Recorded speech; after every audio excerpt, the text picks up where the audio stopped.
Based on this story, we will learn about instrumental narcissism.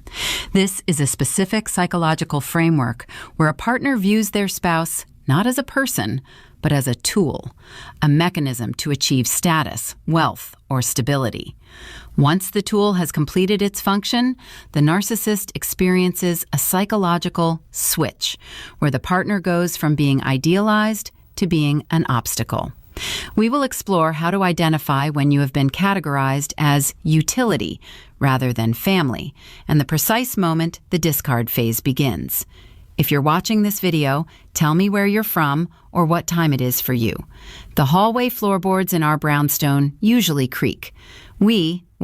I paid a contractor $3,000 to fix them last year, but the humidity in July always brings the groan back. Tonight, though, I knew exactly where to step. Muscle memory is a funny thing. It works best when you're trying to disappear in your own home. The door to Gavin's study was cracked open, maybe an inch. A sliver of golden light sliced across the dark oak floor. I smelled the acrid, woody scent of his cigar, a cohiba he saved for wins. She's clueless, honestly, Gavin's voice floated out, smooth and low. It was the voice that closed million-dollar contracts for our agency. No, she thinks we're expanding. She's doing all the back-end work for the transition right now. I stopped breathing. My hand hovered over the doorframe, the cool plaster grounding me. Back-end work. That meant the vendor audits I'd been pulling 18-hour days to finalize. Don't worry about her, he chuckled, a sound that usually made my stomach flutter. Now it felt like swallowing ice. Amanda was the launch pad, babe. You don't bring the stepping stone with you when you climb the mountain. You leave it in the dirt. A stepping stone. I didn't storm in. I didn't scream. That's what a wife does. I am not just a wife. I am the CFO, the COO, and the reason Gavin isn't still selling timeshares in Florida. I stepped back, finding the silent spots on the floor, and retreated to the bedroom. He thinks I'm the dirt? I lay in bed staring at the ceiling, my heart hammering a rhythm of pure, cold calculation. Launchpad. If I was the launch pad, he forgot one crucial detail about physics. I control the trajectory, and I can abort the launch. The smell of Ethiopian roast filled the kitchen, Gavin's favorite. I was pouring the water with steady hands when he walked in, buttoning the cuffs of his Italian shirt. He looked like success personified. "Morning, beautiful," he said, leaning in to kiss my cheek. His lips were dry. "Morning," I said, slicing a melon. "You were up late. Big deal closing?" "Just some fires to put out with the caterers for the Met Gala bid," he said, sliding into his chair. He placed his phone on the table, face down. I thought the Met bid was finalized Tuesday," I asked, keeping my tone light like I was discussing the weather. "Last-minute changes, you know how they are." He reached for his coffee. I turned, wiping my hands on a towel.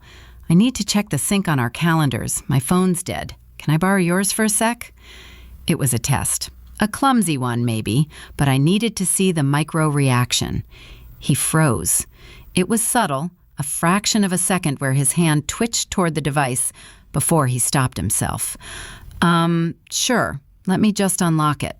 He picked it up, shielding the screen with his body, typed in a 6-digit code instead of the 4-digit anniversary date we'd shared for 10 years, and then handed it to me. "Thanks," I said, taking the warm glass rectangle. "New password?" I asked, tapping the calendar app. "Security update," he said, biting into toast. IT insisted. "Right, IT." I handed it back. "So, yeah. Looks like we're clear for dinner tonight?" "Actually," he sighed, the picture of regret, "I have to meet a vendor, a new lighting specialist. It's going to be a late one." "Of course," I smiled. "Lighting is crucial." He didn't see the shark in the water. He just saw the water. Our office in Midtown was all glass and steel, designed to intimidate. I walked past the reception desk, nodding to the staff, playing the role of the busy, distracted executive. I locked my office door and pulled up the master schedule. Gavin said he was meeting a lighting specialist. I cross-referenced his expense reports from the last 3 months. There it was, a recurring charge for consultation fees to a company called Lumina Aesthetics, $4,000 a month. I pulled the incorporation documents for Lumina. It wasn't a lighting company. It was a Shell LLC registered in Delaware. The registered agent was a generic law firm, but the contact email, cm.design@gmail.com. I stared at the screen. Not a corporate email, a Gmail. I logged into the agency's server admin panel. I built this network. I knew where the bodies were buried because I dug the graves. I searched the server logs for traffic to that address. Gavin had sent 43 emails to cm.design in the last week. I didn't open them, not yet. That would trigger a read receipt if he was using tracking pixels, which he learned to do from me. Instead, I looked at the timestamps. They matched the vendor meetings perfectly. He wasn't just cheating. He was billing the company for the affair. He was making me pay for his mistress. So, I'm going to head out, I told my assistant, grabbing my coat. Migraine. Feel better, Amanda, she said. I took a cab to the address listed on Gavin's calendar for the lighting meeting. It wasn't a warehouse or a showroom. It was Le Coucou, French, expensive, romantic. I sat at the bar, wearing huge sunglasses and a scarf, ordering a sparkling water. 10 minutes later, Gavin walked in. He wasn't carrying a portfolio. He was carrying a gift bag. A woman stood up from a corner booth. She was young, maybe 25, blonde, the kind of effortless beauty that takes 3 hours to achieve. Chloe, I guessed, based on the email initial. He didn't shake her hand. He kissed her. Not a peck, a lingering ownership claim of a kiss. He sat down, sliding the gift bag across the table. She opened it, a Cartier box. I felt the bile rise in my throat. I recognized the box size. It was the love bracelet, the one I'd told him I wanted for our 5th anniversary, and he'd said was too cliché. They laughed. He touched her hand, tracing her knuckles. It wasn't just lust, it was intimacy. He was looking at her the way he used to look at me before I became his stepping stone. I signaled the bartender. Check, please. I didn't need to see them order dessert. I knew exactly what they were eating. My future. Meta Sex 1.5. At 9, smelling of expensive cologne masking the faint, metallic scent of oysters. How was the lighting guy? I asked from the couch. I was reading a book, or pretending to. Exhausting, he groaned, loosening his tie. These creative types. They want the moon but have a budget for a flashlight. Is that right? I closed the book. I thought I saw a charge for Cartier on the joint account notification today. Did the lighting guy need a bracelet? I watched him. The pause was microscopic. You're checking the notifications? He laughed, shaking his head. God, Amanda, you ruin every surprise. Surprise? It's for your mother, he said, looking me dead in the eye with a hurt expression. Her 60th is next month. I wanted to get it early before the price hike. I was consulting with a specialist to pick the right size. A specialist at Le Coucou? I pushed. He froze. Then the shift. His eyes narrowed. Were you following me? You were, he scoffed, throwing his hands up. Unbelievable. I'm out here busting my ass, buying gifts for your family, and you're stalking me like some paranoid housewife? You need help, Amanda. Seriously. This stress is making you delusional. He stormed into the bedroom, slamming the door. For a second, just a second, I wondered if I was crazy. Maybe it was for my mom? Then I remembered my mother has a nickel allergy. She can't wear gold alloys. Gavin knew that.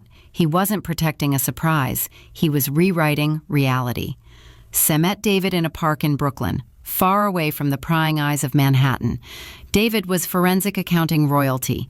We went to business school together before he decided chasing fraud was more fun than committing it. You look like hell, Amanda, he said, handing me a coffee. Thanks. I feel like a balance sheet that doesn't reconcile. I handed him a flash drive. I need you to look at the Apex accounts and a shell called Lumina. Gavin, he asked quietly. He called me a stepping stone, David. He's moving assets. I think he's planning to tank the agency and start over with the client list. David whistled low. The classic burn and churn. Leave the wife with the liabilities, take the assets to the mistress. Exactly. I need to know how deep the hole is. If he's smart, he's been doing this for months, David said, pocketing the drive. He's smart, I said, looking at the gray skyline. But he's arrogant. He thinks I'm just the logistics girl. He forgets who built the tracking systems. I'll call you, David said. Don't sign anything. I won't. Days later. It's worse than you thought, he said. His voice was tinny over the burner phone I'd bought. Tell me, Lumina isn't just receiving consulting fees, they're receiving referral fees. From who? From your agency. Gavin signed a contract 3 months ago outsourcing premium client management to a firm called Apex. Apex is owned by Lumina. I sat down in my office chair. He's paying his new company to steal our clients. Correct. And he's structured it as a debt. Your agency owes Apex $200,000 in unpaid service fees. If you dissolve the marriage or the business, Apex, meaning Gavin and his girlfriend, becomes the primary creditor. They can liquidate your agency to pay themselves. He's leveraging the divorce before he even asks for it, I whispered. It's evil, David said, but it's brilliant. It's not brilliant, I snapped. It's theft. What do you want to do?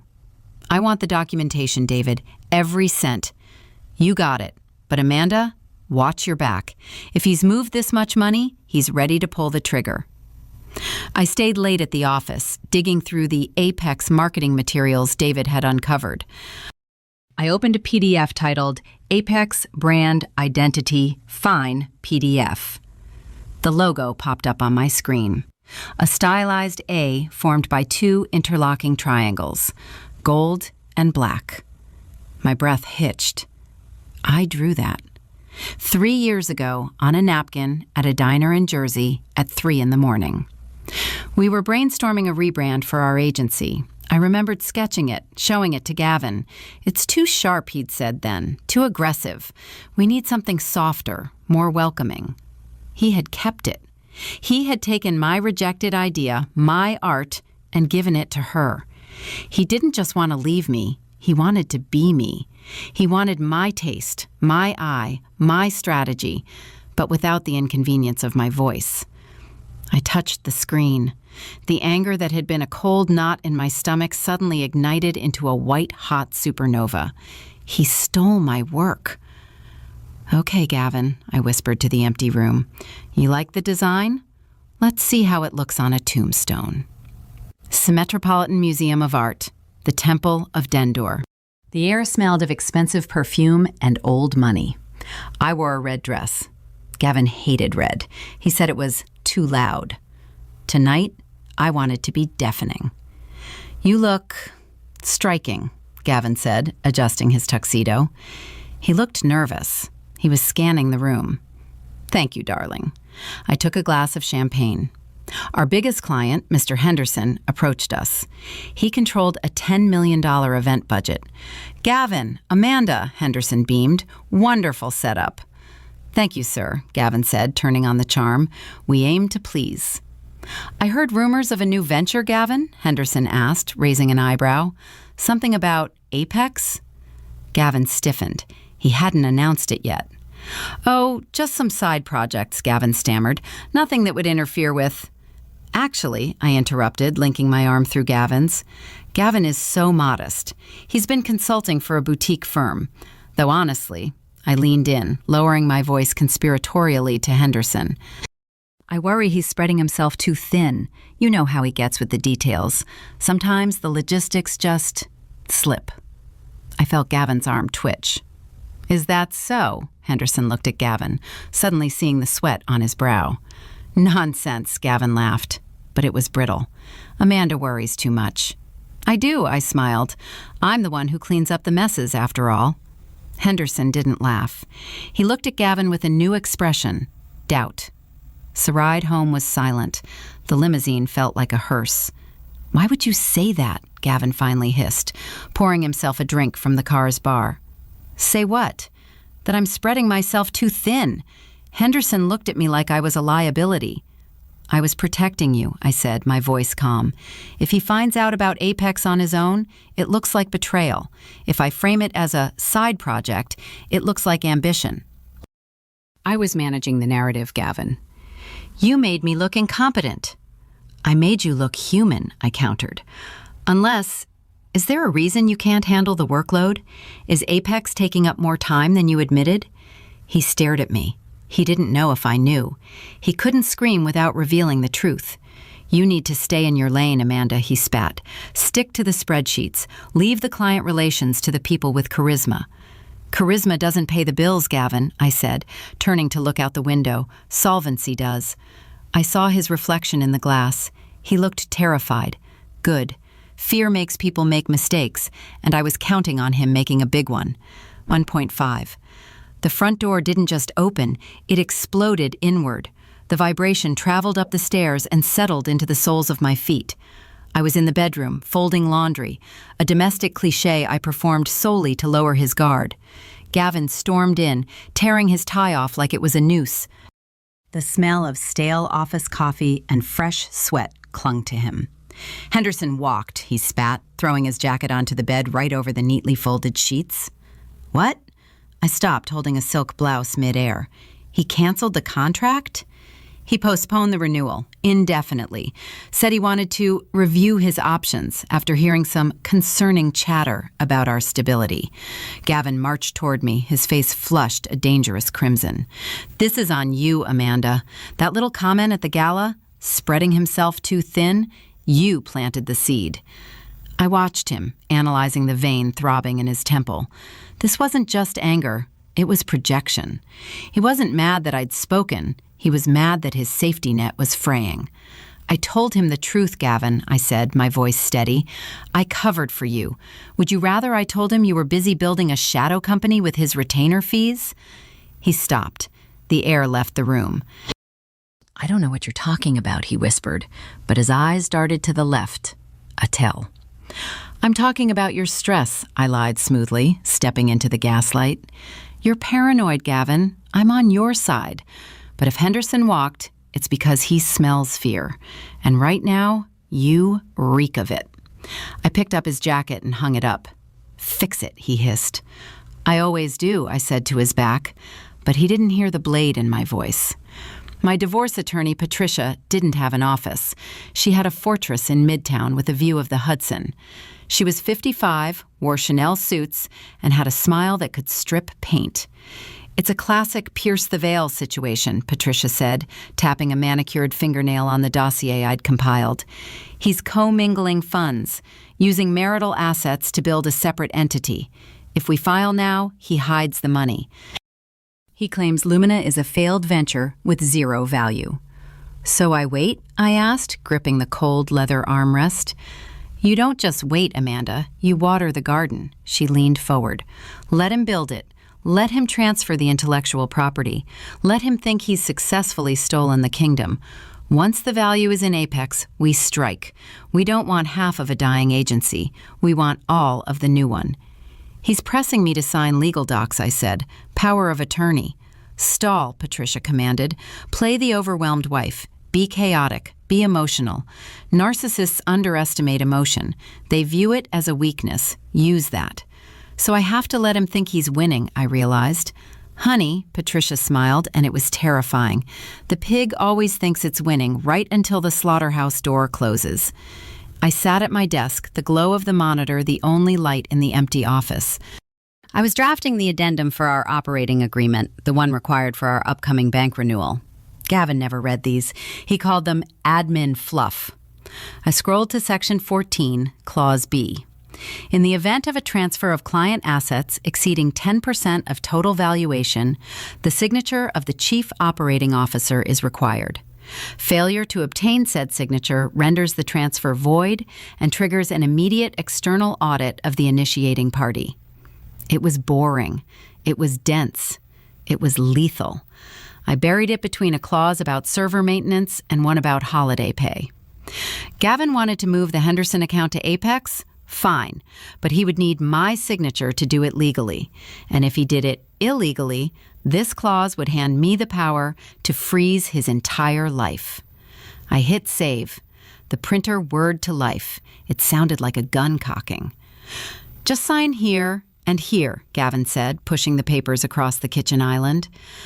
He was using his closing voice, soft, urgent, compelling.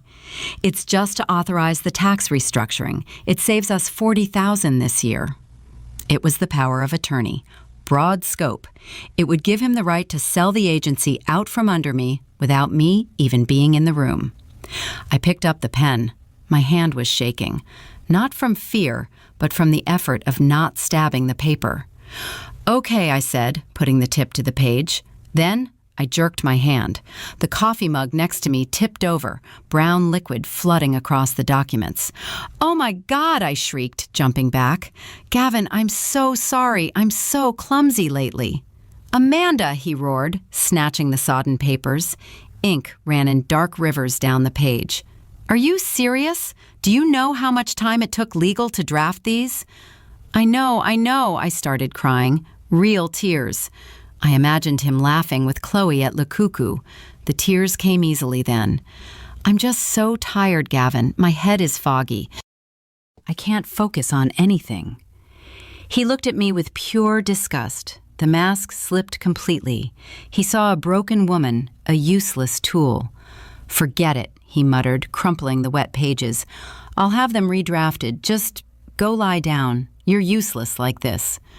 "Thank you, baby," I sniffled. He thought I was broken. He didn't know I was just buying time. 2 days later, I executed the next phase. I logged into the back end of our project management software and disabled the user permissions for the entire design team. At 9 a.m., the office was in chaos. "We can't access the files," the art director was shouting. "The deadline is noon." Gavin came running out of his office, phone to his ear. "What is going on?" "System failure," I said, standing calmly by the server room. "I think the firewall locked us out." "Fix it," Gavin screamed. "Henderson is waiting for these proofs." "I can't," I said, looking at my nails. "I don't have the admin code." "You changed the passwords, remember? For security?" He froze. The color drained from his face. He didn't know the admin code. He didn't know how to reset a server. He didn't know anything about the machine he was trying to steal. I don't remember it," he stammered. "Well," I sighed, "then we missed the deadline. Unless he wrote it down?" He scrambled back to his office, tearing through drawers. I watched him panic. He was the captain of a ship he didn't know how to steer. I walked to the terminal, typed in the backdoor code I'd never given him, and the system hummed back to life. "Got it," I called out. The relief on his face was instant, followed immediately by resentment. He hated needing me, and that hate was going to make him sloppy. "I need a sabbatical," I told him that night. We were eating takeout Thai food. He looked up, a noodle hanging from his lip. "What?" "The stress, the migraines. I think I need to step back. Maybe go to my mom's for a month. You can handle the transition, right?" I saw the greed flash in his eyes like a strobe light. If I left, he had free rein. He could move the assets, fire the loyalists, and finalize the Apex launch without me looking over his shoulder. "Babe," he said, reaching for my hand, "I think that's a great idea. You've been working so hard. You deserve a break. I'll handle everything." "You're the best," I whispered. "I'll leave my laptop. I don't even want to check email." "Completely disconnect," he agreed, squeezing my hand. "I've got this." He thought he was being given the keys to the kingdom. He was actually walking into a cage. I didn't go to my mom's. I checked into the St. Regis 5 blocks away and set up a command center. For 3 days, I watched the remote logs. Day 1, Gavin transferred 3 junior designers to a special project. Day 2, he downloaded the entire client database to an external drive. Day 3, he sent the contract to Henderson. Not a renewal for our agency, but a new contract with Apex. He signed it. He signed the transfer of the Henderson asset, without my signature. I watched the digital packet travel across the server. The moment it hit the sent folder, the trap snapped shut. He had just violated Clause 14B. He had also violated his fiduciary duty, his non-compete, and about 6 different state laws regarding corporate theft. Gotcha, I said to the empty hotel room. I picked up the phone. Patricia, he did it. Execute the subpoenas. I walked into the office on Monday morning. I loved to the channel from now, however, be flowing. I had similar to the world and living himself, but break me, have this new pause. Number 1. On Monday morning, I wasn't wearing my usual gray suit. I was wearing white. Funeral white. Gavin was in the conference room with the Apex team, my employees that he had poached. They were celebrating with champagne. The room went silent when I entered. Amanda? Gavin stood up, confused. I thought you were in Connecticut. I lied, I said, tossing a thick stack of papers onto the mahogany table. They landed with a heavy thud. What is this? That, I pointed, is a temporary restraining order freezing the assets of Apex Solutions. It is also a lawsuit for breach of fiduciary duty, intellectual property theft, and fraud. Oh, and a divorce petition. Gavin looked at the papers, then at me. He laughed. It was a nervous, jagged sound. You can't prove anything. I own this company. Read page 5, Gavin, I said, my voice ice. The poison pill clause. You transferred the Henderson account without my signature. That voids your equity. As of this morning, the board has voted to remove you for cause. You can't, he stammered, his arrogance crumbling into dust. I already did. Security is waiting to escort you out. You can keep the champagne. You'll need the drink. He didn't cry. He didn't beg. He looked at me with a hatred so pure it felt like radiation. He leaned across the table, his face inches from mine. You think you won? He sneered. You're nothing without me, Amanda. You're a calculator in a skirt. I made you. I gave you a life. You should be on your knees thanking me for letting you ride my coattails this long. I didn't ride your coattails, Gavin, I said, meeting his gaze. I sewed them. You'll die alone, he spat, grabbing his coat, and bored. Maybe, I said, but I'll die rich. He stormed out, shoving a security guard on the way. He didn't look back. There was no remorse, no, I'm sorry, just the furious indignation of a parasite that had been ripped from its host. The office was quiet. The Apex team had scattered, terrified of being named as co-conspirators. I sat in Gavin's chair. It was too big for me, but I adjusted the height. I looked out the window at the skyline. The sun was setting, painting the city in bruised purples and golds. My phone buzzed. It was David. Accounts frozen. We got it all. I put the phone down. I was alone. I had no husband. I had a broken company to fix. I had a year of litigation ahead of me. I took a deep breath. The air smelled of cleaning fluid and silence. It didn't smell of cigar smoke. It didn't smell of lies. It smelled like clean linen. I spun the chair around and opened my laptop. Okay, I said to the empty room. Let's get to work. Lesson learned. Instrumental narcissism. We have just witnessed a textbook case of instrumental narcissism. In this psychological dynamic, the narcissist does not bond with others. They invest in them. Gavin did not love Amanda. He utilized her. She was a resource, like a server or a printer. The crucial lesson here is the discard phase. Notice how Gavin didn't leave Amanda when the relationship failed. He left when he believed he had extracted maximum value and found a newer model, Chloe, to serve his next phase of ego expansion. The red flags you missed. The competence punishment. When Amanda showed skill, scene 10, Gavin attacked her. Instrumental narcissists hate when their tools have autonomy. The triangulation. Gavin used Henderson and Chloe to make Amanda feel unstable and competitive. The rewrite. He rewrote history, calling her a stepping stone, to justify his betrayal. The takeaway. If you feel like you are being managed rather than loved, or if your partner reacts to your success with resentment rather than pride, check your utility. You might not be a partner to them. You might just be a stepping stone. And stepping stones are always left behind. If this story resonated with you, Leave a like and like this. Thanks for watching, and consider subscribing.